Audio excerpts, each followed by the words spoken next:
Hey, public speaking class, this is Utaro.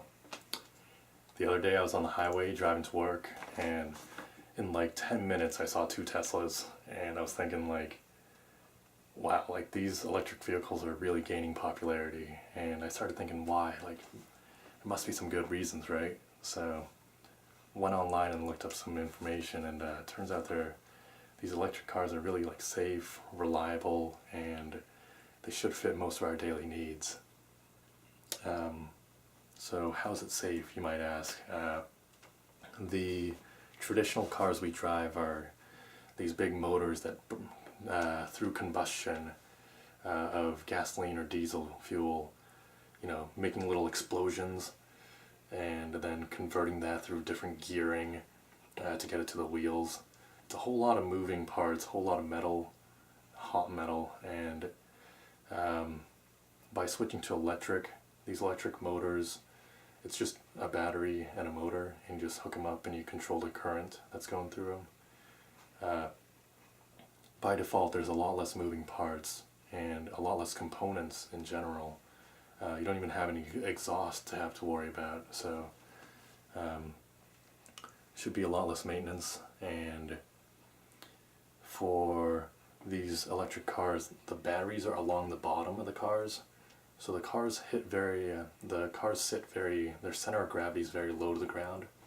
So if you do get in an accident, instead of the car having most of its weight in the front or the rear, because the motor and the transmission, the cars, because it's got the weight on the bottom, there should be less flipping over. It should make them really safe.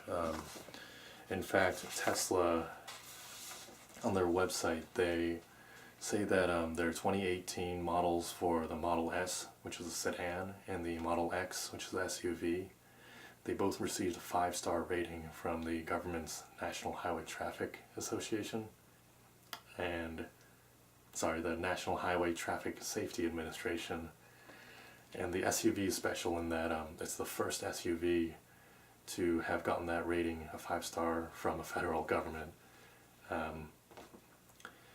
And that's crazy. It's got 3 rows of seats. It's a big car, and it got a 5-star rating, so it's doing pretty good. How would these electric vehicles fit our daily needs? Well, turns out, based on the U.S. Department of Transportation, the Federal Highway Administration, they found that for most people's driving, we don't drive very far. Over half of all vehicle trips are between 1 and 10 miles. And then when we do go over 100 miles, that's less than 1% of all the driving we ever do. So most of our driving is, less than 10 miles. And these electric vehicles, like, a lot of people are scared that their batteries won't last. But like a Tesla Model S, it has over 300 miles of charge in it, so you shouldn't have to recharge it too often. And if you don't want to go full electric, if you still want to have the backup option of having some, being able to use gasoline, you can get a hybrid. And some of these hybrids these days are really nice. The Chevrolet Volt, you can get 53 miles off of just electric, and then 420 miles from the gas and electric combined.